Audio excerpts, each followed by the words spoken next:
오늘은 사무엘상 6장 1절 말씀부터입니다. 큰 소리로 읽습니다. 시작. 여호와의 괴가 블레셋 사람들의 지방에 있은지 7달이라. 블레셋 사람들이 제사장들과 복술자들을 불러서 이르되 우리가 여호와의 괴를 어떻게 할까? 그것을 어떻게 그 있던 곳으로 보낼 것인지 우리에게 가르치라. 그들이 이르되 이스라엘 신의 괴를 보내려거든 그저 보내지 말고 그에게 속건제를 드려야 할지니라. 그리하면 병도 낫고 그의 손을 너희에게서 옮기지 아니하는 이유도 아니라 하니 그들이 이르되 무엇으로 그에게 드릴 속건제를 삼을까 하니 이르되 블레셋 사람의 방백의 수요대로 금 독종 5과 금쥐 5마리라야 하리. 너희와 너희 통치자에게 내린 재앙이 같음이니라.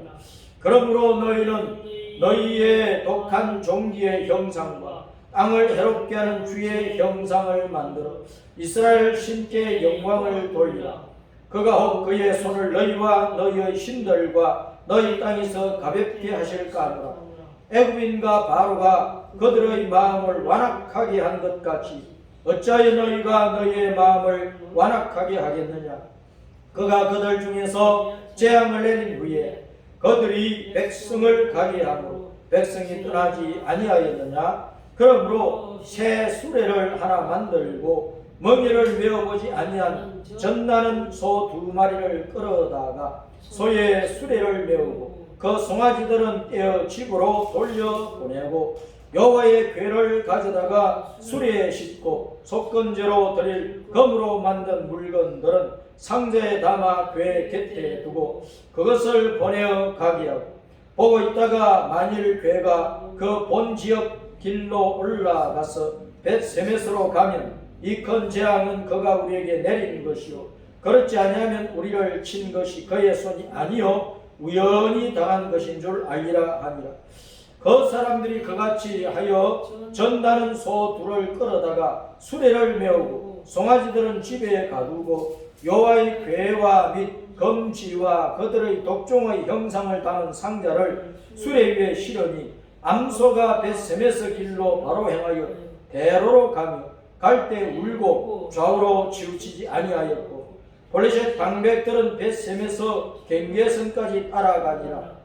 벳세메스 사람들이 골짜기에서 밀을 베다가 눈을 들어 괴를 보고 그 본 것을 기뻐하더니 수레가 벳세메스 사람 요수아의 밭 큰 돌 있는 곳에 이르러 선지라. 무리가 수레의 나무를 패고 그 암소들을 번제물로 여호와께 드리고 레위인은 여호와의 괴와 그 괴와 함께 있는 금보물 담긴 상자를 내려다가 큰 돌 위에 두매 그날에 벳세메스 사람들이 여호와께 번제와 다른 제사를 드리니라. 블레셋 5 방백이 이것을 보고 그날에 에그론으로 돌아갔더라. 블레셋 사람이 여호와께 속건 제물로 드린 금독종은 이러하니 아스토스를 위하여 하나요, 가사를 위하여 하나요, 아스글론을 위하여 하나요, 가드를 위하여 하나요, 에그론을 위하여 하나이며 드린 바 금쥐들은 견고한 성읍에서부터 시골의 마을에까지 그리고 사람들이 여호와의 괴를 놓은 큰 돌에 이르기까지 5 방백들에게 속한 블레셋 사람들의 모든 성읍들의 수대로였더라. 그 돌은 벳세메스 사람 요수아의 밭에 오늘까지 있더라. 벳세메스 사람들이 여호와의 괴를 들여다본 까닭에 그들을 치사 50,000명을 죽이시니라. 여호와께서 백성을 쳐서 크게 살육하셨으므로 백성이 슬피 울었더라. 벳세메스 사람들이 이르되 이 거룩하신 하나님 여호와 앞에 누가 능히 서리요? 그를 우리에게서 누구에게로 올라가시게 할까 하고 전령들을 기랏 야림 주민에게 보내어 이르되 블레셋 사람들이 여호와의 괴를 도로 가져왔으니 너희는 내려와서 그것을 너희에게로 옮겨가라. 아멘.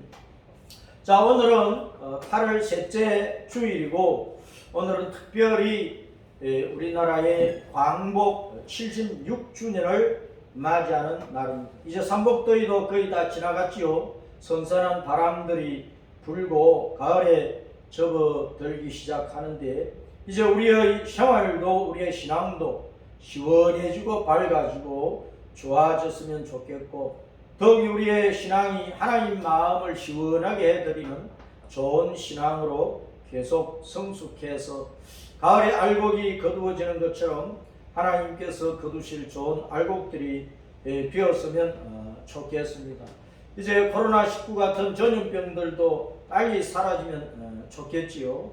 더구나 우리 대한민국이 하나님께서 복 주셔서 통일 복음 대한민국이 되고 온 세계를 생명의 빛 예수님께로 인도하는 아름다운 나라, 한국 교회가 온 세계 만민들을 주님께로 인도하는 빛의 사명을 제대로 수행하는 복된 교회들이 되어야겠는데, 이를 위해서 우리가 자나깨나 많이 기도해야 하겠습니다. 자, 오늘은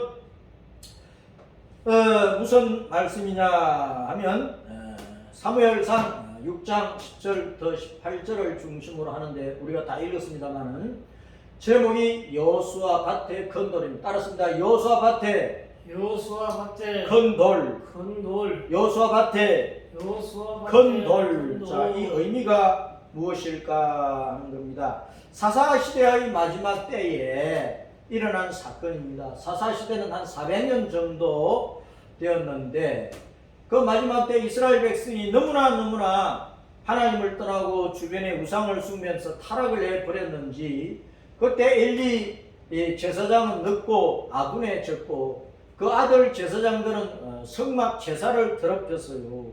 하나님 앞에 드리는 제물들을 자기들이 먼저 가져가서 먹기도 하고, 성막에 제사 드리러 나온 여인들과 또 음행하는 그런 무서운 죄들을 지었어요.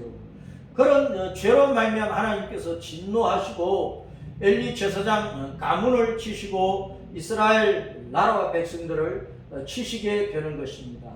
바로 그때는 신앙을 개혁을 하고 백성도 새로워져야 나라도 새로워지는, 전 국가적으로 사회적으로 새롭게 되지 아니하면 하나님의 진노를 받을 수밖에 없는 그런 상황이었는데, 바로 그러한 때 하나님은 엘리 제사장을 버리고 사무엘을 그 시대의 위대한 선지자로, 제사장 겸 선지자, 왕 겸 선지자, 제사장으로 세우는 일을 하셔서 이제 사사시대가 끝나고 왕국시대로 이어가는 그 경계선상에서 사무엘을 제사장 겸 선지자 겸 왕으로 쓰시는 놀라운 일을 하시게 된 것입니다. 이를 생각하면 오늘날 우리도 우리 시대에 하나님 앞에 좋은 믿음으로 하나님을 섬겨서 하나님께서 아름답게 쓰시는 멋진 복음의 일꾼들이 되어야 하겠습니다. 우리의 신앙이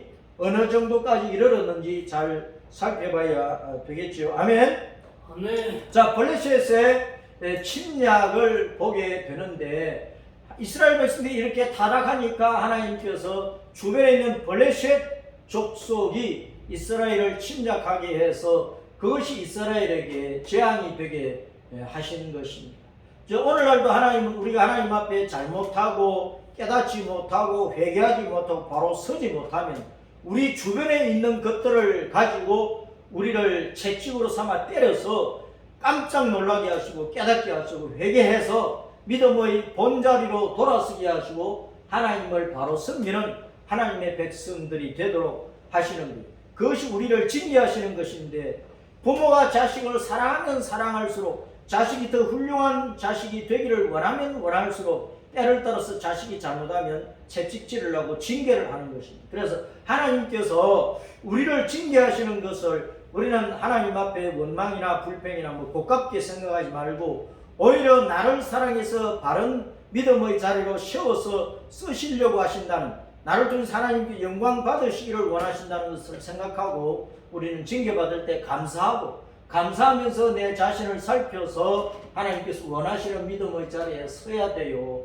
하나님이 어떤 선지자로, 이름을 모르는 어떤 선지자로 엘리 제사장 집안에 저주를 선고하시고 엘리 제사장 대신에 주님 마음과 뜻대로 충성하는 제사장, 주님 마음과 뜻에 합당한 주님 마음을 시원스럽게 해드리는 그런 제사장을 세우실 것을 선언하신 것입니다. 그래서 오늘날 우리도 주님 마음에 합당하고 주님을 기쁘시게 하는 그런 일꾼이 되도록 힘써야 돼요. 그것이 올바른 신앙생활입니다. 자, 주 여호와께서 사무엘을 선지자로 불러 세우시는데, 그러자마자 블레셋 군대가 이스라엘을 이제 침략을 해서 하나님의 언약궤를 빼앗아 가버리게 되는 것입니다. 자, 전쟁터에서 엘리 제사장의 두 아들과 그 다음에 이스라엘 군대가 블레셋 이제 군대와 싸움을 벌였는데, 첫 번째 접전에서 4,000명이 죽고 두 번째 접전에서 3만 명이 죽었어요. 그러니까 모두 4,000명이 몰살을 당하게 되는 것입니다. 자, 그 충격으로 엘리 그 제사장은 의자에서 넘어져가지고 아주 그 나이도 많지만은 몸이 비둔하고 살이 막 많이 찌고 그 의자에 앉아 있는데, 이 참패의 소식을 듣고 너무나 충격을 받아서 의자에서 탁 넘어지면서 목이 부러져가지고 죽었어요. 그리고 엘리 제사장의 둘째 며느리도 출산을 하다가 이 이스라엘 백성들이 블레셋 군대에게 무참히 패배를 했다는 소식을 듣고, 자기 또 남편도 죽었다 그런 소식도 듣고 탄식을 하면서 죽었어요. 뭐라고 탄식을 했느냐? 하나님께서 우리와 함께 하시지 않는가 보다, 하나님의 영광이 떠났나 보다, 이가봇 하면서 죽었어요. 따라서 이제 이가봇.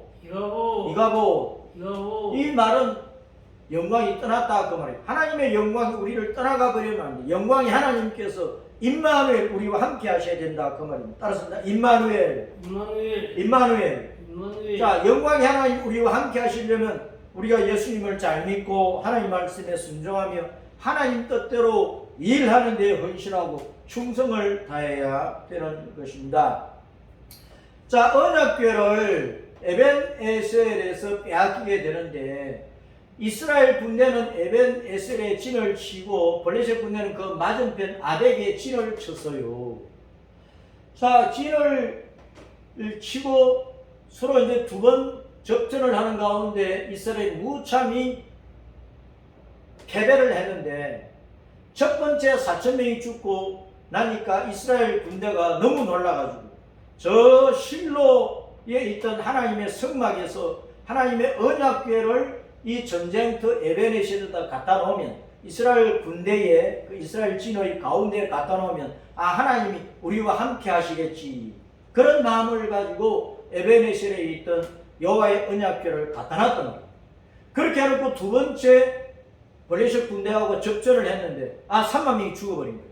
그러니까 1차, 2차 접전에서 34,000명 이스라엘 군대가 무참하게 죽었다는 거예요.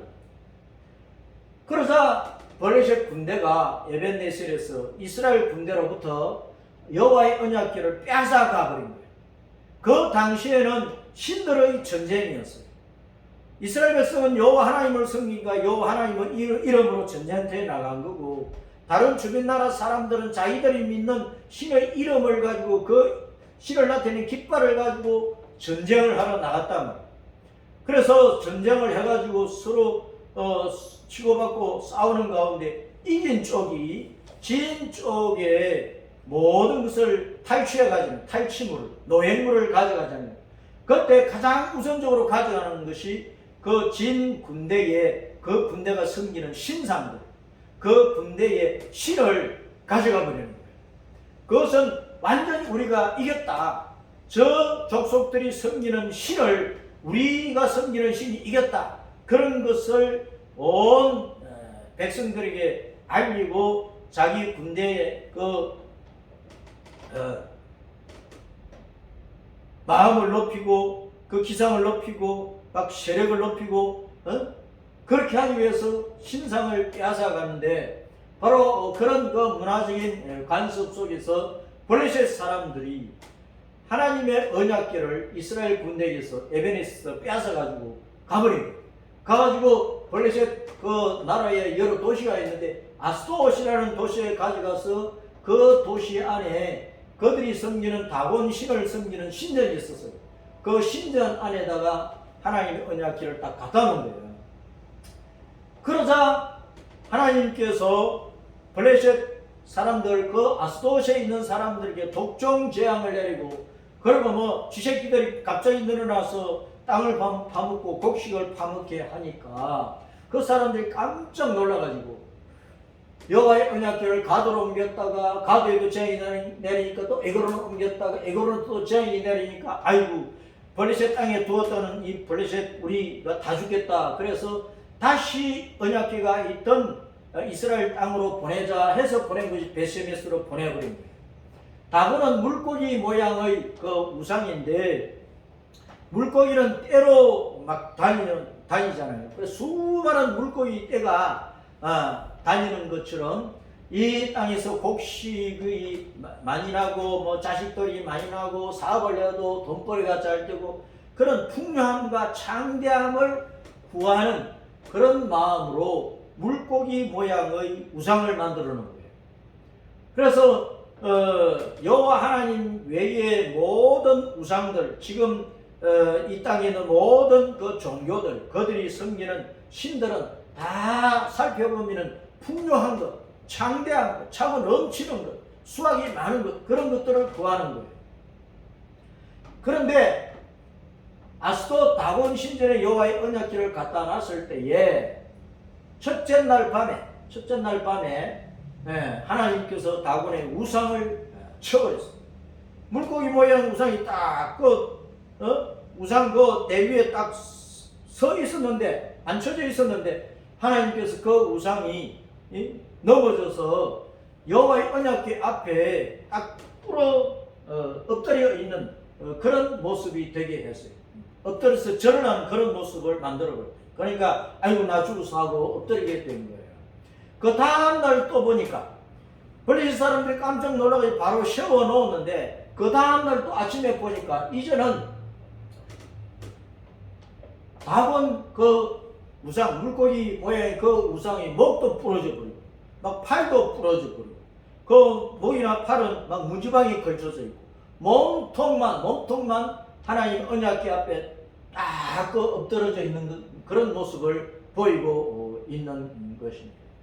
그러니까 여호와 하나님에게 모든 우상들은 하나님 앞에 아무것도 아니라, 하나님께서 치면 그 나무로 만들었던, 금으로 만들었던, 뭐 돌로 만들었던, 뭐 구리로 만들었던, 어떤 것으로 만들었던 그 우상은 하나님 앞에 아무것도 아니라고. 하나님께 쳐버리면 다 쓰러지는 것들이고, 다 깨지는 것들이고, 다 부서지는 것들이고, 불에 떠지면 불태워져 버리는 것들이고, 그런 것들이, 그 벼에 있는 사탄과 귀신들이 있는데, 그 사탄과 귀신도 하나님께서 나중에 지옥불, 유황불 속에 집어 던져 버리실 것이라는 것입니다. 그러니까 눈에 보이는 우상이나 그 벼에 있는 사탄과 귀신들은 살아계신 영생의 하나님, 전능하신 그 창조주, 심판주 여호와 하나님, 우리 예수님 앞에 아무것도 아니라는 것을 우리가 알아야 돼요. 하나님께서 이 다곤 우상을 쳐버렸을 뿐만 아니라 블레셋 사람들에게 사람의 몸에 심한 그 독종이 생기게 하시고, 그 다음에 그 온 땅에 쥐새끼들이 버글버글 해져가지고 곡식을 뭐 갉아먹고 땅에 있는 것들을 갉아먹도록 그렇게 해버렸다는 거예요. 자, 7달 동안 블레셋 땅에서 그런 재앙이 내렸어요. 그러니까 이제 블레셋 사람들이 자기 땅에 있으면 다 죽게 될 판이니까 여호와의 언약궤를 본래 있던 이스라엘 땅으로 돌려보내야 되겠다, 그렇게 의논을 하고 돌려보내는데, 그 블레셋 사람들 속에 있는 무당들에게 물어보니까 그 무당들이 하면 그냥 보내면 안 됩니다. 어떻게 보내야 되느냐 하니까 독종 모양의 검으로 독종 모양을 만들고, 그 다음 검으로 또 쥐 모양을 만들어 그것을 5개씩 상자에 담아가지고 같이 여호와의 언약궤와 함께 보내야 됩니다. 이스라엘 백성들에게는 여호와의 언약궤를 괜히 자기들이 탈취해 가지고 자기 신 다곤이 여호와를 이겼다 하는 것을 블레셋 사람들이 나타내려 했는데, 이기기는 뭐 이거예요. 온 블레셋 땅에 독종과 곡식을 갉아먹는 쥐새끼들이 일어나가지고 다 죽게 되었다 하는 것을 이스라엘에게 알려주는 것이고, 우리의 신이 당신들이 섬기는 여호와 하나님을 이길 수 없다는 것을 우리가 인정을 한다. 전쟁터에서 우리가 이겼지만 우리의 신이 여호와를 이길 수 없다. 그래서 우리는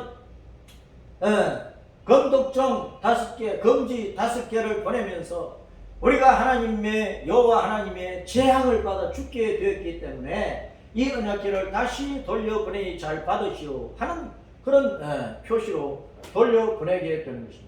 자, 블레셋 5 성읍이 주요한 그 도시가 5개 있었는데 아스돗과 가사, 아스글론, 가드, 에그론 이 5 성읍이 있었고 그 성읍의 그 방벽은 오늘날 말하면 그 시장의 시장, 그 5 시장을 나타낸 것이 독종 5개, 쥐 5개, 이 금으로 만든 그 모형을 보내게 된 거예요. 그러니까 이제 재앙을 내려서 참으로 이제 심판하시는 심판주는 여호와 하나님밖에 없다. 우리가 믿는 신도 아무것도 아니고 이 세상의 그 어떤 신도 여호와 하나님을 이길 수 없다 하는 것을 나타낸 것이랍니다. 자, 그래서 오늘날도 이 땅에 온갖 종류의 종교가 있고 수많은 사람들이 섬기는 신들이 많이 있을지라도 그 모든 것들은 다 벼위에 사탄과 귀신들이 활동하고 있지만 여호와 하나님에게 비하면 아무것도 아니다 하는 사실을 우리가 잘 알아야 돼요. 그래서 우리는 이 세상의 신에 굴복하지 말고 여호와 하나님께 온전한 믿음으로 충성을 다하고 우리 주 예수님을 신앙 가운데에서 섬기되 우리는 순교를 각오하는 그런 일사각오의 신앙으로 주 예수님을 믿고 따라가야 되는 것입니다. 자, 하나님께서 이런 걸 알 수 없는 어떤 선지자로 엘리 그 제사장의 집안에 저주를 선고하고 그리고 이제 주님 마음과 뜻대로 충성하는 새로운 제사장을 내가 세우겠다 그렇게 선언을 하시고 사무엘을 선지자로 불러서 세우셨는데 그렇게 하자마자 블레셋 군대가 침략을 해서 여호와의 언약궤를 빼앗아간 사건이랍니다. 자, 그래서 우리는 이 사건 속에서 하나님께서 이 세상을 심판하실 때 이 세상의 뭐 사람이나 기술이나 나라나 이 세상의 어떤 뭐 통치 이권이나 어떤 종교나 어떤 우상이나 그러한 것은 아무것도 아니다는 사실을 우리가 분명히 알아야 되는 것입니다. 이 이스라엘을 침략을 해서 여호와의 언약궤를 빼앗아갔다가 혼쭐이 난 블레셋은 도대체 누구냐? 블레셋은 펠레셋이라고 하는 단어인데 따랐습니다. 굴러 들어온 자들. 이 블레셋은 오늘날 팔레스타인이라 그러는데 이 블레셋 족속은 굴러 들어온 족속들이다. 그들이 사는 땅은 굴러 들어온 자들이 사는 땅이다. 그러면 본래부터 그들이 살았던 땅이 아니고 전 에게해와 지중해를 건너서 굴러 들어와가지고 오늘날 가나안 땅 이스라엘 땅의 남부 지방 오늘날 가자 지구라고 하는 바로 거기에 틀을 잡고 살기 시작하면서 이스라엘 백성들을 자주 침략을 해서 곡식을 빼앗아 가고 사람들을 잡아가고 하면서 많은 괴로움을 끼쳤던 것입니다. 성경에는 창세기 10장 14절에 보면은 이 블레셋이 누구냐? 함의 아들 미스라임의 후손이라. 미스라임은 미츠라임, 애굽인데 애굽.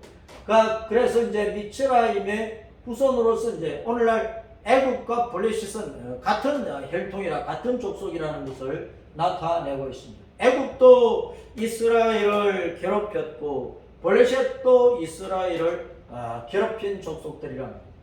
자, 그래서 AD 70년에 로마 군대가 예루살렘을 짓밟고 이스라엘 전체를 유린하고 이스라엘 백성들이 1948년 5월 14일에 이스라엘 나라로 독립할 때까지 2000년 동안 온 세계에 흩어져 살게 되었는데 그렇게 하는 그 2000년 동안에 이 블레셋 사람들, 팔레스타인 사람들이 가나안 땅 전체를 차지하고 팔레스타인이다 하는 그런 이름을 가지게 된 것입니다.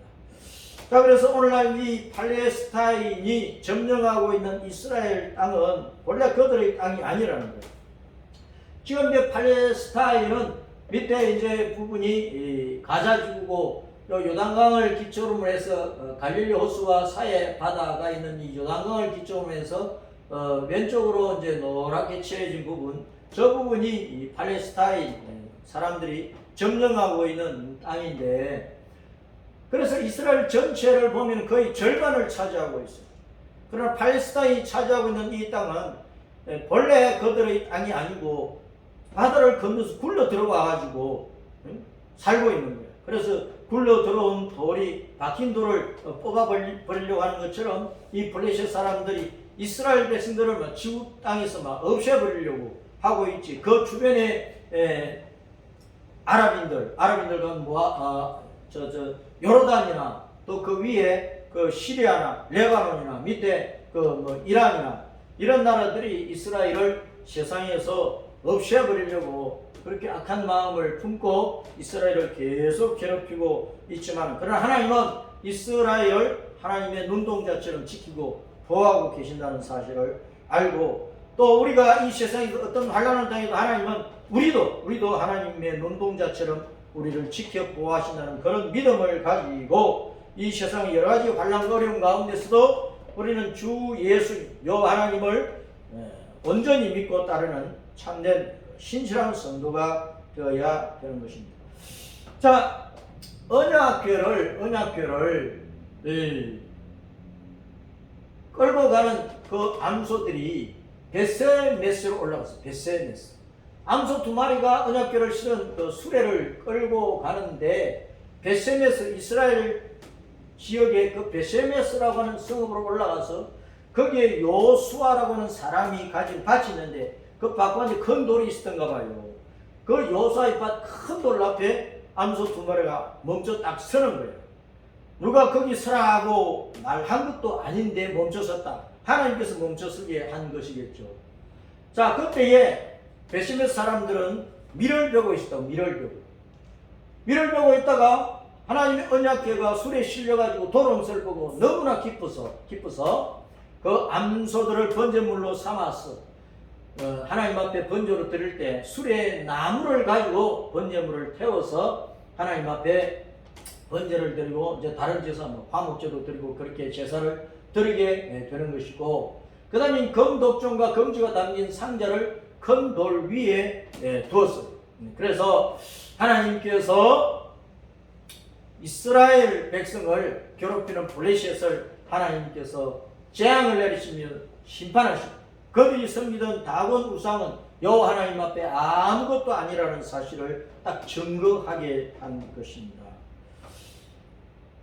벳세메스는 뜻이 뭐냐 따랐습니다. 태양의 집,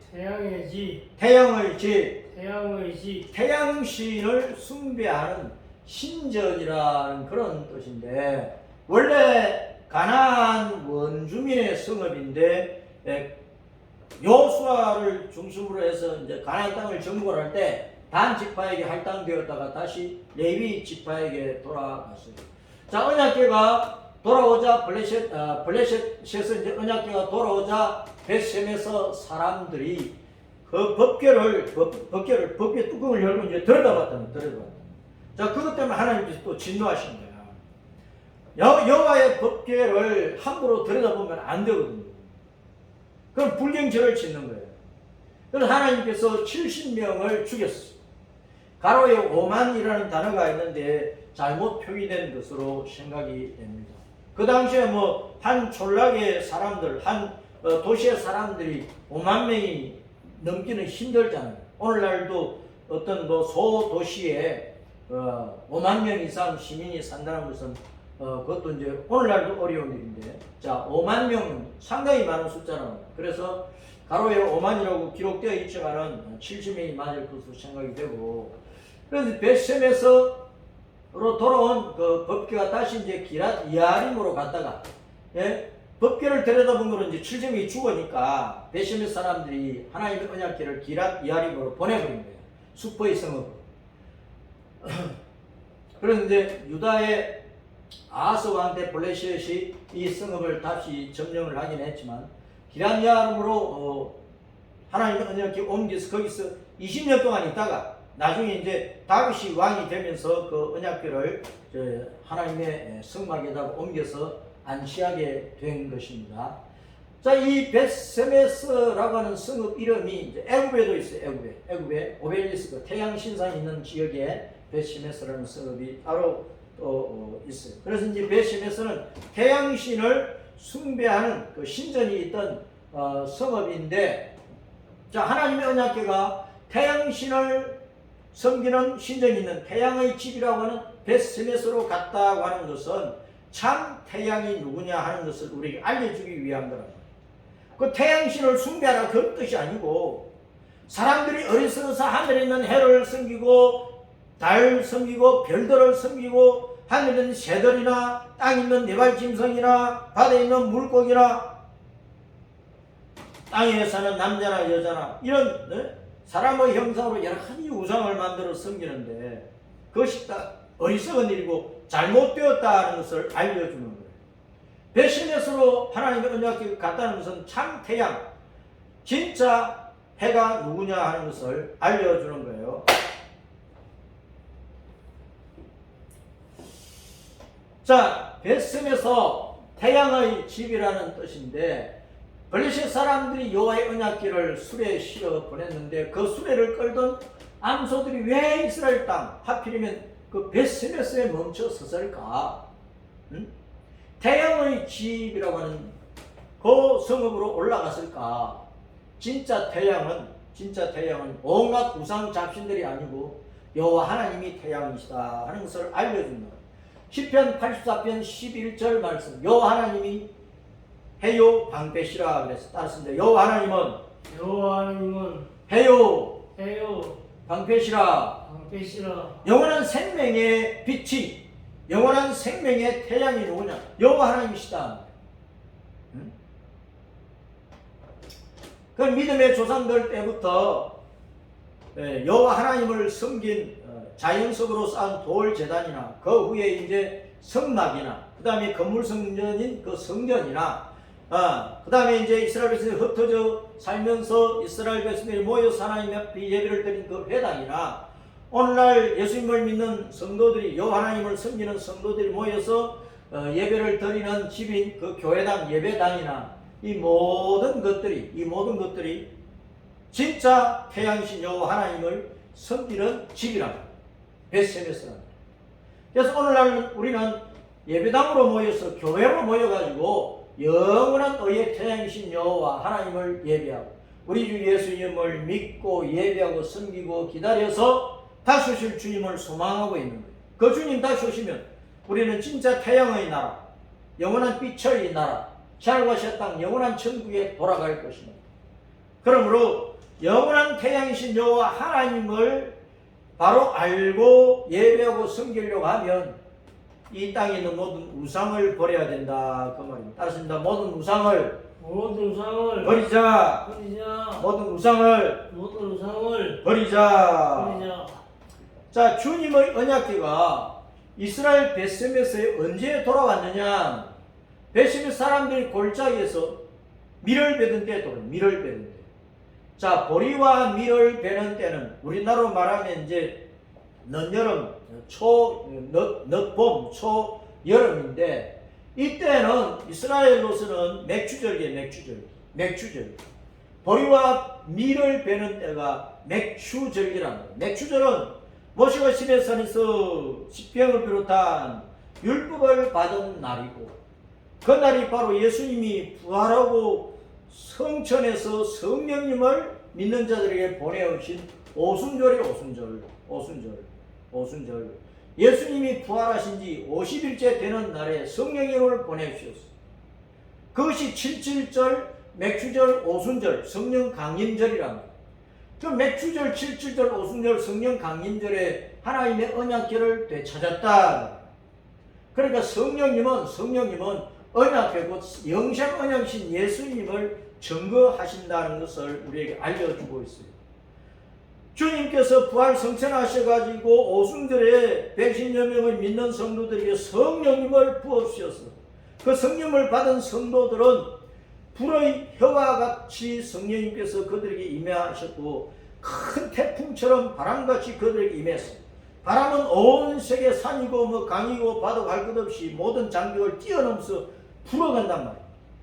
불의 해라고 하는 것은 우리 성도들이 예수님을 선포할 때 강하고 담대하게 겁없이 불처럼 뜨겁게 예수님이 영생의 주님이시다. 예수님 외에는 구원과 영생이 없다. 예수님 외에는 천국으로 돌아갈 수 없다. 십자가에서 우리 허물과 죄로 죽은 죄인들을 위해서 대속하시고 사망 권세를 이시고 부활하여 영생의 구주가 되신 예수님 외에는 영생 얻을 길이 없다. 그것을 불처럼 바람처럼 온 세계를 다니면서 뜨겁게 전파하라. 그런 말이에요.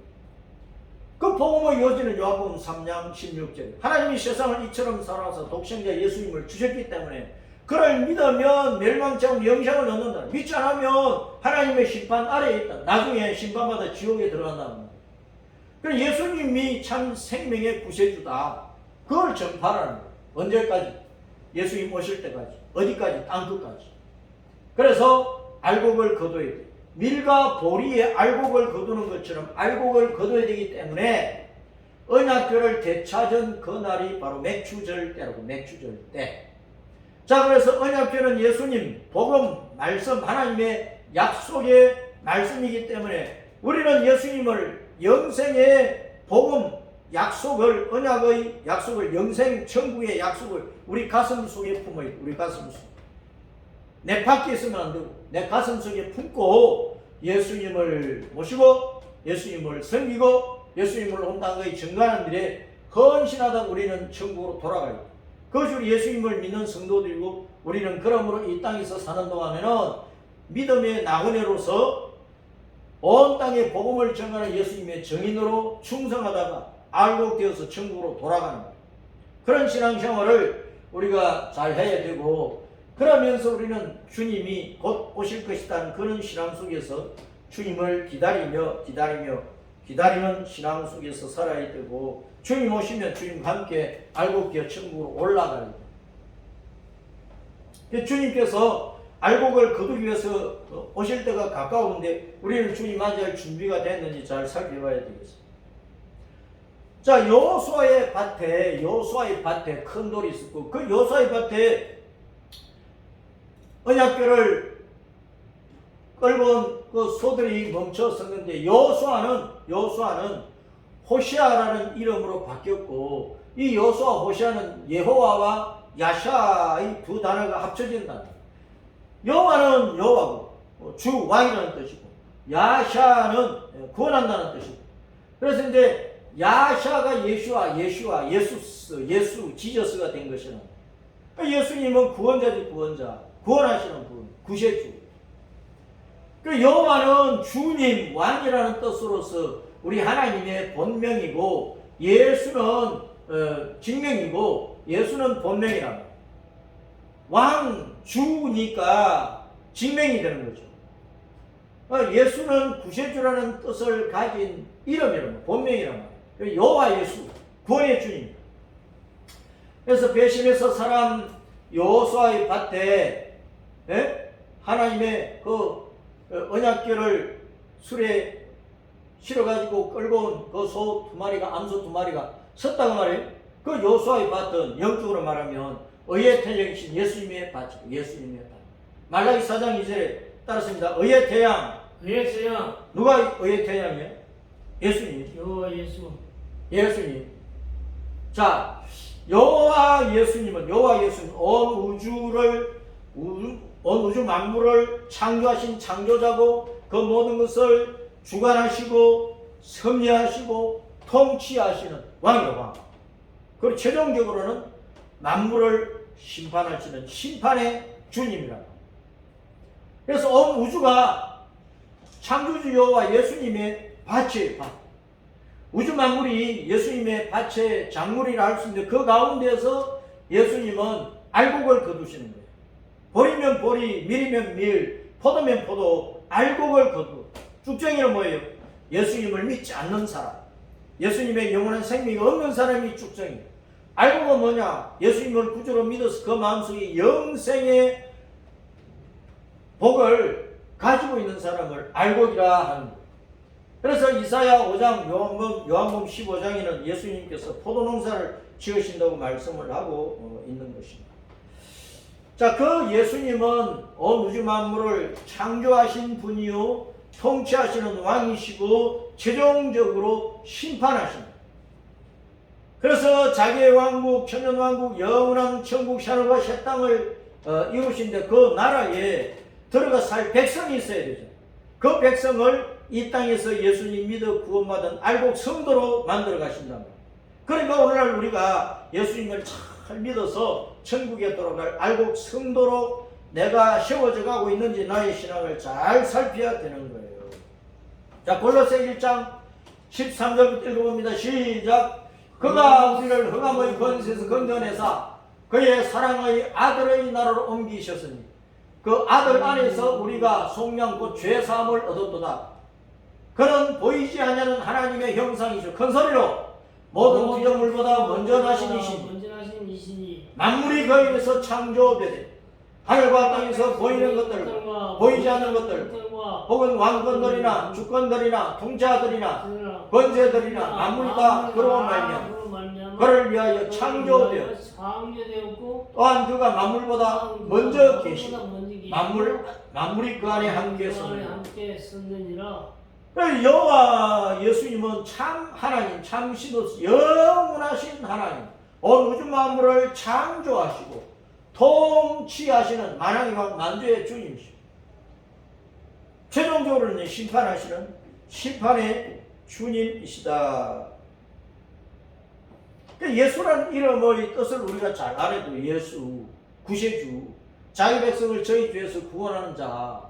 예수는 아버지 하나님의 본래 이름이란 말이에요. 본래 이름. 그것을 예수님께서 십자가를 지시기 전에 이 땅에 있는 제 아들을 위해서 기도하시는 요한복음 17장에서 증거를 하고 있어요. 십자가를 지고 부활 성천의 산으로 올라가시기 전에 예수님 자신이 누구신가, 그 예수라는 이름이 어디로부터 왔는가, 누가 주신 이름이냐 하는 것을 증거하고 있다. 자, 보세요. 요한복음 17장 6절과 11절, 26절 다 읽어보는데 시작. 세상 중에서 내게 주신 사람들에게 내가 아버지의 이름을 나타내었나이다. 그들은 아버지의 것이었는데 내게 주셨으니 그들은 아버지의 말씀을 지켰나이다. 나는 세상에 더 있지 아니하나 그들은 세상에 있사옵고 나는 아버지께로 가옵나니 거룩하신 아버지 내게 주신 아버지의 이름으로 그들을 보존하시고 우리와 같이 그들도 하나가 되게 하옵소서. 내가 아버지의 이름을 그들에게 알게 하였고 또 알게 하리니 이는 나를 사랑하신 사랑이 그들 안에 있고 나도 그들 안에 있게 하려 함이니. 자, 보세요. 예수님이 내가 아버지의 이름을 나타내는, 예수님이 자기 이름이 예수인데 그 예수라는 이름은 내가 아버지의 이름을, 아버지의 본래 이름이라고, 아버지의 이름을 나타내나이다. 예수님이 내가 예수다, 인자가 예수다라고 하셨는데 그 예수라는 이름은 본래 아버지의 이름이라, 아버지의 이름. 성부 하나님의 이름을 세상에 알려주었다고 말입니다. 내게 주신 아버지의 이름으로 그들, 성부 하나님께서 예수라는 이름을 아들 예수님이 주셨다니까. 성부께서 예수라는 이름을 아들에게 주셨어요. 내가 아버지의 이름을 그들에게 알게 하고 또 알게 하리니.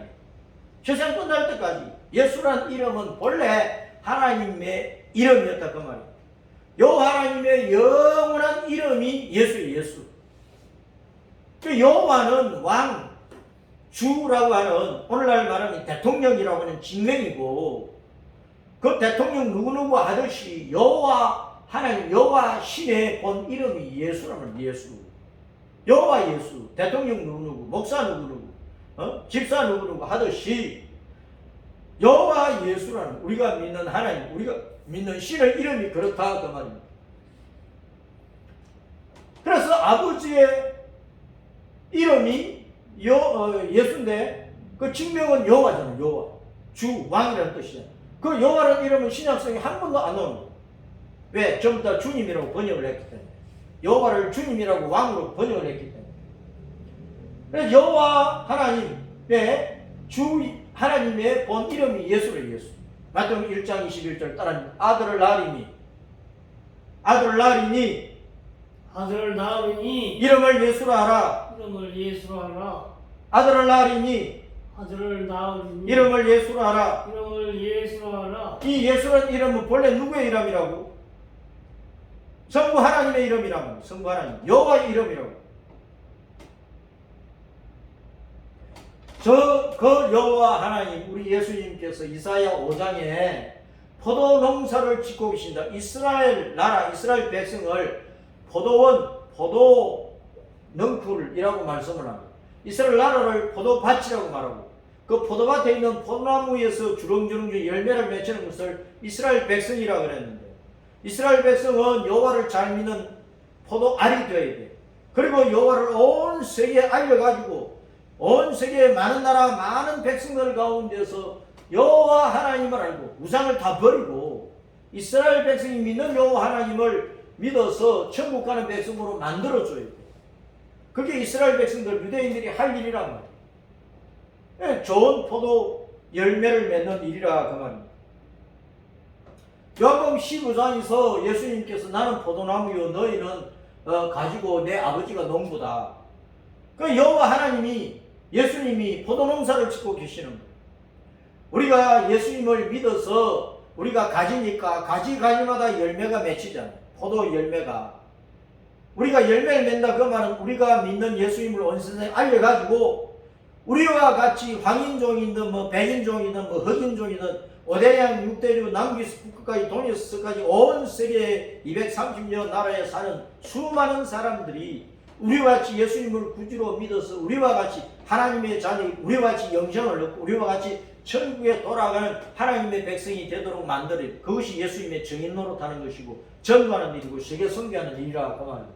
자 8절 말씀 읽어봅니다. 시작. 너희가 열매를 많이 맺으면 내 아버지께서 영광을 받으실 것이다. 너희는 내 제자가 되리라. 포도나무 열매는 뿌리에서 맺혀요, 줄기에서 맺혀요, 가지에서 맺혀요. 가지에서. 우리가 가지라 가지, 포도나무 가지라. 우리는 온 세계에 복음을 전해가지고 가지마다 포도알이 주렁주렁 맺힐 수 있도록 해요. 그래야 하나님의 영광을 받으신다.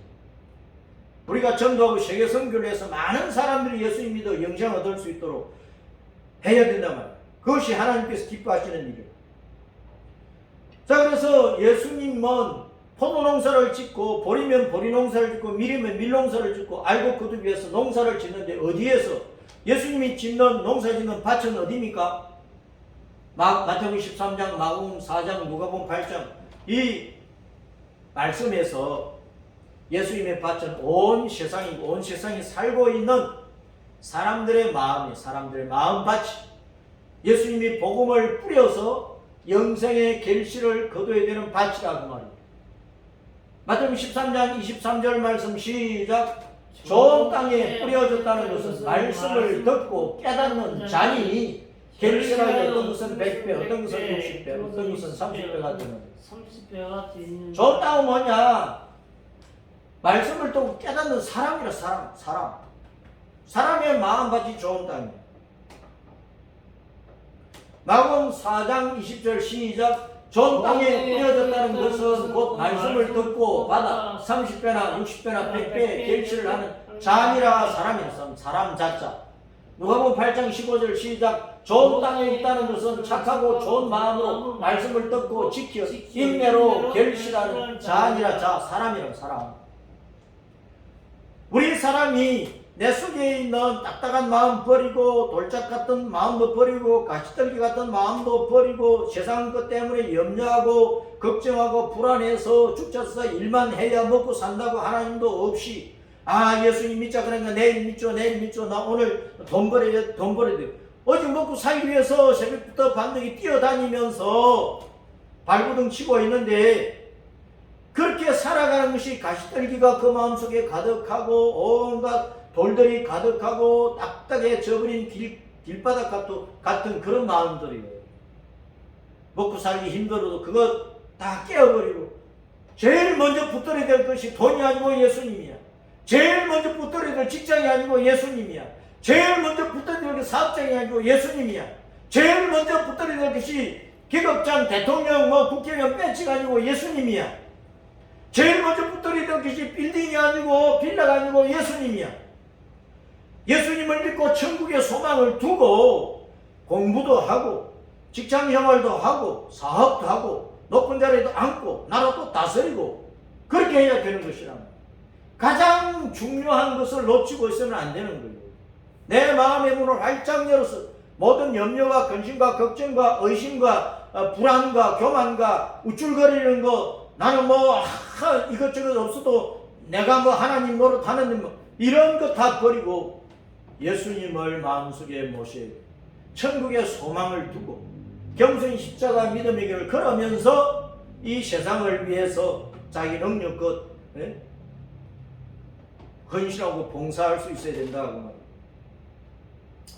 가라지 비유에서 마태복음 13장 가라지 비유에서 뭐라고 말씀하셨느냐? 좋은 씨를 뿌리는 사람은 예수님이야. 밭은 세상이고 좋은 씨는 천국의 아들들이고 가라지는 악한 자 사탄의 아들들이고 가라지를 뿌린 원수는 사탄 마귀고 추수 때는 세상 끝이요 추수꾼은 천사들이고 또한 우리야. 천사는 보냄을 받았다는 자들이니까 하늘의 영물도 천사들이고 우리가 세상에 나가서 예수님을 전해야 되는 천사들이란 말이에요. 다른 말로 예수님의 증인들이 예수님의 제자고 전도꾼들이고 선교사들이고 그렇단 말이에요. 예수님을 믿는 모든 성도들이 다 전도꾼이에요. 천사들. 이렇게 좋은 열매를 맺어서 알곡을 거둬 주님 앞에 드려 주님 앞에 영광을 돌려드리는데 가라지가 되면 나도 가라지고 내가 사귀는 모든 사람들도 가라지면 가라지는 예수님 안 믿는 사람들이거든. 영생에 복이 그 안에 없는 사람들이에요. 그런 사람들은 쭉정이 가라지기 때문에 나중에 농부들이 추수 때에 쭉정이 가라지는 불속에 집어넣어서 태워버리는 것처럼 지옥불에 들어갈 수밖에 없는 거예요. 우리가 천국 영영 복락에 돌아가려면 예수님 잘 믿어야 돼요. 아멘. 아멘. 너희가 하나님의 밭이라. 온 세상이 예수님의 밭이고 믿는 자의 마음이 예수님의 밭이고 믿는 자가 모인 교회가 예수님의 밭이란 말이에요. 고린도서 3장 6절부터 9절까지 읽어봅니다. 시작. 나는 심었고 아볼로는 물을 주었으되 오직 하나님께서 자라나게 하셨나니 그런즉 심는 이나 물 주는 이는 아무것도 아니로되 오직 자라게 하시는 이는 하나님뿐이니라. 심는 이와 물 주는 이는 한 가지이나 각각 자기가 일한 대로 자기의 상을 받으리라. 우리는 하나님의 동역자들이요 너희는 하나님의 밭이요 하나님의 집이니라. 너희는 누구예요? 고린도 교회 성도들. 너희 고린도 교회 성도들. 오늘날 이 땅에 있는 모든 지역 교회 성도들이 다 하나님의 밭이고 하나님의 집이다. 교회가 하나님의 밭이니까 이 교회 속에 많은 사람들이 들어와야 돼. 초신자들이 계속 들어와요. 세례받는 사람들이 계속 늘어나요. 그래서 집사, 장로, 목사, 일꾼들이 계속 늘어나야 돼. 그 늘어난 성도들이 땅끝까지 나아가서 또 복음을 전해야 돼. 예수님을 믿지 않는 사람들 속에 교회가 없는 것이 교회를 세워야 돼. 믿는 자들의 마음이 하나님의 밭이고 믿는 자들 모인 교회가 하나님의 밭이. 밭에는 씨를 뿌려야 되는 것처럼 우리는 온 세상에 복음을 전해야 돼. 복음의 씨를 뿌려야 돼. 예수님을 전해야 된단 말이야. 그러니까 알곡 거둬야 돼. 알곡을 농부들이 기뻐하는 것처럼 농사를 거두는데 알곡이 많아야 농부가 기뻐하지. 쭉정이 많으면 기분이 나겠어요? 하나님의 기분을 우리가 좋게 하려면 알곡을 많이 거두어서 주님께 드려야 된다. 이방인과 유대인의 마지막 추수를 우리는 잘 알아요. 로마서 11장에 보면 먼저 이방인들이 구원받고 마지막으로 유대인들이 구원을 받아서 이방인과 유대인 구원받는 수가 다 채워지면 그것이 세상 끝날이고 이제 천년왕국 시작되고 새하늘 땅 영원한 천국이 이루어지고 반면에 사탄과 귀신들과 사탄에 속한 모든 불신앙 자들은 다 심판받아 지옥 가는 거예요. 그럼 천국과 지옥이 딱 갈라지게 되는 거예요. 그러니까 우리는 예수님이 이 땅에 오셔서 믿는 자들을 천국으로 데려가시고 안 믿는 자들, 못 믿은 자들, 불신앙 자들을 지옥에 심판을 해버린 그 심판의 날까지 예수님 잘 믿으면서 온 세상에 복음 전하는데 헌신해야 된다고 말이에요. 로마 11장 25절에 보면은 이방인의 충만한 수가 들어오기까지는 이스라엘의 들어는 우둔하게 되고 완악하게 되어서 예수님을 잘 몰라 받아들이지를 않아. 지금 가나안 땅에 살고 있는 이스라엘 백성들, 세상 모든 사람들 팔레스타인 그러는데 저 가나안 땅에 살고 있는 유대인들은 개인적으로 보면은 예수님을 믿고 돌아오는 자들이 조금씩 늘어나고 있지만 800만 유대인들 가운데 5만 명 정도밖에 안 돼요. 예수님을 믿는 성도가. 대부분의 유대인들은 아직도 모세 율법에 사로잡혀 가지고 예수님이 이미 오셔서 십자가로 대속하시고 부활 성전에 다시 오실 때가 가까운데도 불구하고 예수님을 메시아로 믿지 못하는 거예요. 여전히 자기 조상들이 기다리던 메시아를 기다리고 있다는 거예요. 그렇게 우둔하고 어리석고 고집이시고 완악한 거예요. 그런데 마지막 때 스가랴 13장 7절 8, 9절에 보면 주님께서 모세와 엘리야 같은 두 선지자를 보내고 예루살렘을 중심으로 복음을 전하면 그때서 이제 복음을 듣고 성령님의 감동으로 깨달아서 구원받은 성도가 유대인 가운데 3분의 1 또 멸망해버리고 그렇게 해서 이제 이스라엘의 구원이 완성되고 이방인들의 구원이 완성되고 이스라엘 구원이 완성되고 그래서 이방인과 유대인 구원받은 숫자가 창세전에 주님께서 얼마를 구원하리를 정해놓으셨으니까 그 정하신 대로 딱 숫자가 차면은 예수님께서 이 땅에 다시 오신다. 그때가 가깝다는 것을 알아야 됩니다. 그래서 우리가 요한계시록 7장과 14장을 잘 봐야 되는데요. 요한계시록 7장은 로마서 11장 25절에 말씀한 대로 이방인들이 구원받아가지고 예수님께서 구름 타고 강림하실 때에 죽었던 성도들이 부활하고 그때 살아있던 성도들이 혼련이 변화되어가지고 하늘 낙원으로 끌려 올려져 가는 휴거 사건을 증거하고 있는 것이 계시록 7장의 말씀이고 그 휴거되었던 성도들이 어떤 모습으로 있는가 하는 것을 계시록 14장에서 설명을 하고 있다고. 계시록 7장과 14장을 잘 이해를 해야 돼요. 그래서 계시록 7장 14절 15절에 보면은 휴거되는 성도들은 땅에서 많은 환란이 일어나는 그 환란을 죽기 살기로 예수 믿는 믿음으로 이겨가지고 휴거되어서 그들이 하나님의 보좌 앞에 있는 하늘에 있는 하나님의 보좌 앞에 있어요. 그래 휴거된 거란 말이에요. 하나님의 보좌 앞에 있으니까 휴거되었단 말이에요. 그 휴거되어가지고 반난 하나님을 섬기는데 어떤 모습으로 섬기느냐 계시록 14장에 설명을 해주고 있는 거예요. 그와 함께 14만 4천 명이 서 있는데 휴거된 성도가 14만 4천 명인데 영적인 숫자 14만 4천이라고 하는 것은 빛이신 예수님을 만나고 진리의 말씀을 배워서 새롭게 되어서 영생의 알곡이 되어서 천국에 올라가는 수많은 성도들을 14만 4천으로 표현을 한 거란 말입니다.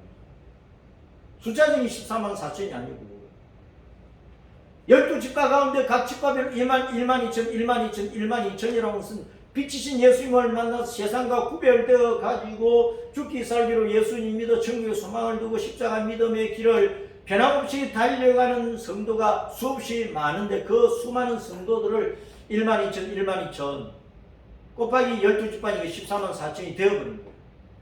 그 수많은 성도들을 14만 4천으로 숫자로 표현을 한 거란 말이에요. 그 7장에서 그 14만 4천 수많은 성도들이 휴거되었고 그 휴거된 성도들이 계시록 14장에서 어떤 모습으로 하나님 보좌 앞에서 있는가 하는 것을 나타내는 것이고 성도들이 휴거되고 난 다음에 이 땅에는 육신의 유대인들이 남아있고 모든 믿지 않는 불신앙 자들이 남아가지고 일곱 나팔 일곱 대접장 7년 동안의 적 그리스도 짐승 통치하에 들어가게 되는데 그때에 주님께서 예루살렘 중심으로 이스라엘 백성들을 마지막으로 구원하기 위해서 모세와 엘리야 두 선지자를 보내는 거예요. 최종적으로 모세와 엘리야 같은 두 복음 전도자를 보내십니다. 그들이 복음 전하니까 스가랴 13장 7절 8, 9절 말씀대로 3분의 2는 믿지도 않고 3분의 1만 겨우 구원받았어. 계시록 12장에 보면은 광야에 주님께서 그들을 보호하는 피난처가 있는데 거기서 신앙을 양육시켜가지고 7 나팔 7 대접 7년 동안의 재앙이 끝나면 그들을 천년왕국으로 이끌어들여요. 휴가됐던 성도들은 주님께서 백마 타고 내려오셔가지고 천년왕국으로 데리고 데려가죠. 그 유대인들, 마지막으로 구원하는 그 유대인들, 그들을 계시록 14장 16절부터 이제 18절까지 해서 주님께서 날카로운 낫을 가지고 밭에 있는 곡식을 거두어 드리는 것으로 표현을 한 것이고, 계시록 14장 19절부터는 또 다른 천사가 낫을 휘둘러 가지고 땅에 포도를 거두, 포도를 거두어가지고 그 포도송이를 큰 포도털에 집어넣어가지고 밟아버려요. 그러니까 포도알이 막 터지면서 벌건 것들이 막 사방으로 튀는데, 이것은 이제 땅의 포도, 이 사방에 그 포도알이 막 찌푸려서 터지는 그것은 이 세상에 사는 모든 불신앙자, 그들이 예수님의 심판을 받아가지고 7 나팔 7 대접 재앙의 심판을 받아가지고 멸망하는 모습을 그렇게 표현을 해놓은 것이란 말이에요. 그래서 계시록 7장은 이방인 성도들이 휴거되는 것이고, 계시록 이제 14장의 이 말씀은 최종적으로 유대인들이 구원받는 모습, 불신앙자들이 심판받는 그 모습을 구분해서 설명을 해놨으니까 잘 이해를 해야 되는 것입니다. 자, 여호수아 밭에 큰 돌이 있었어. 큰 돌. 언약궤 소리가 본래 벳세메스 사람 여호수아의 밭에 멈춰 섰는데 거기에 큰 돌이 있었다는 거예요. 크다는 단어는 가돌인데, 따뜻한 가돌은 위대하다, 크다, 그런 뜻입니다. great. 자, 동사는 가달인데, 가달, 잘하다, 성장하다, 크기다, 크기하다, 뭐 중요하게 되다, 큰 일을 하다, 뭐 찬양하다. 그래서 위대하신 분으로서 아담 때부터 세상 끝날까지 허물과처럼 죽었던 죄인들을 건져내는 큰 구원의 일을 하시고 영원히 찬양 받으실 분은 예수님밖에 없다. 그 큰 돌은 여호수아 밭에 큰 돌은 예수님을 상징하는, 여호수아 자체가 예수님을 상징하니까, 그 여호수아의 밭은 예수님이 온 땅에서 알곡을 거두는 이 온 세상이니까, 그 밭에 있는 큰 돌, 그 반석은 바로 예수님이라고. 에스겔 38장 23절 시작. 이같이 내가 여러 나라의 눈에 내 위대함과 내 거룩함을 나타내어 나를 알게 하리. 내가 여호와인 줄을 그들이 알리. 여호와는 위대한 분이야. 여호와는 위대한 분이라. 위대한 분. 여호와가 위대한 분이라고.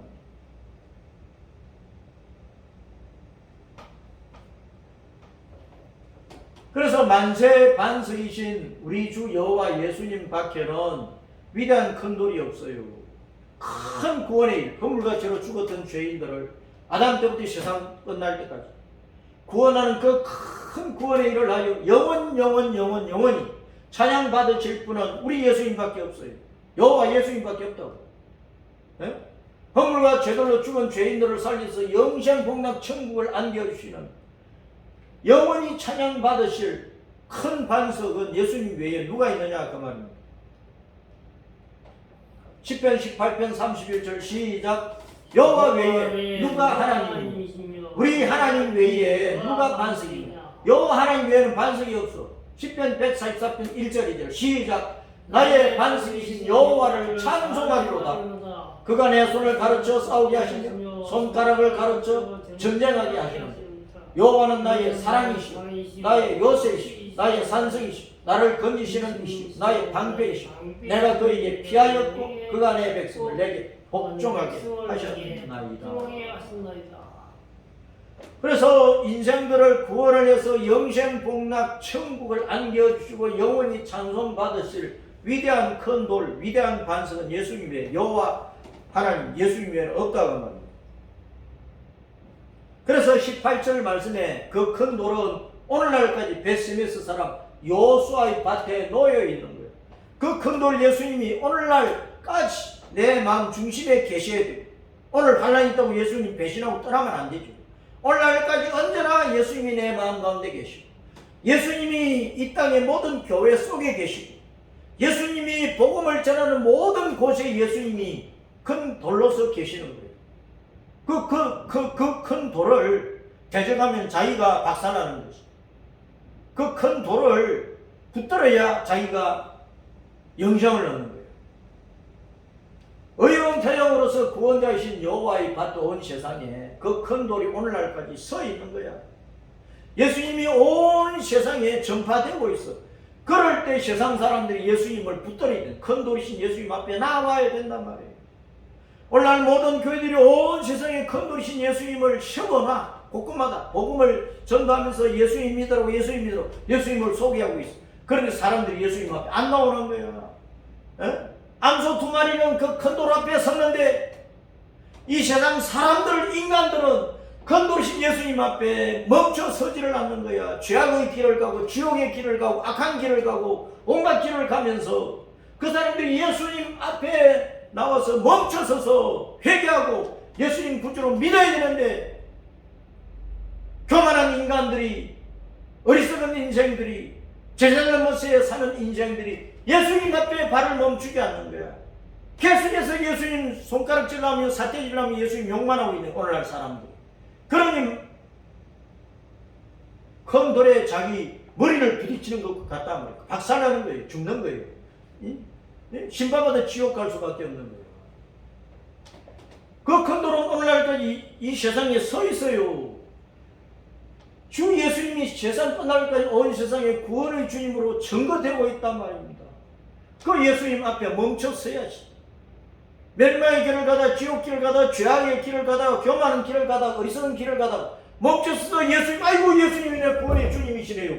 예수님 붙들어야 돼. 예수님 믿어야 돼. 그럼 예수님 만나는 거야. 큰 돌 예수님이 자기 앞에 서면 그걸 바로 차버려. 그냥 복음을 그대로 차버려. 오늘날 사람은 그러다가 이제 심판받는 거야. 그 끝날이 오고 있어요. 그 끝날이 오고 있어요. 정신 차려야 된단 말이야. 그래서 우리 성도들은 마지막 그날까지 주 예수님의 증인이 되어야 됩니다. 그 큰 돌은 오늘날까지 여호수아의 밭에 서 있으니까, 예수님의 밭은 온 세상이니까 예수님은 온 세상에 서 계셔야 돼. 십자가는 온 세상 모든 나라 모든 백성 속에 세워져 있어야 된단 말이에요. 그러려면 복음을 전해 우리가 예수님의 증인으로서 두 암소처럼 우리도 묵묵히 여호와의 언약궤를 메고 가야 된다. 메고 복음 수레를 끌고 가야 돼요. 온 세상으로. 온 세상에 예수님을 전해야 된단 말이에요. 죽기 살기로 주 예수님을 믿으면서 영광의 주님의 나라를 바라볼 뿐만 아니라 환난과 죽음이 와도 죽기 살기로 온 세상에 나와서 복음을 전해가지고 영생의 알곡을 많이 만들어서 그 영혼들이 학수고대하는 그 아름다운 영혼의 본행인 천국에 예수님의 아름다운 신부로 들어갈 수 있도록 이끌어주는 일을 해야 돼요. 그래야 할렐루야 하나님 앞에 영광이 되고 우리는 하나님 앞서 하나님의 은혜와 사랑과 복을 받고 천국에 가면 주님이 예배하신 아름다운 상급을 받을 때 그걸 믿습니까? 아멘. 이 예수님 잘 믿고 따라가도록 하십시다.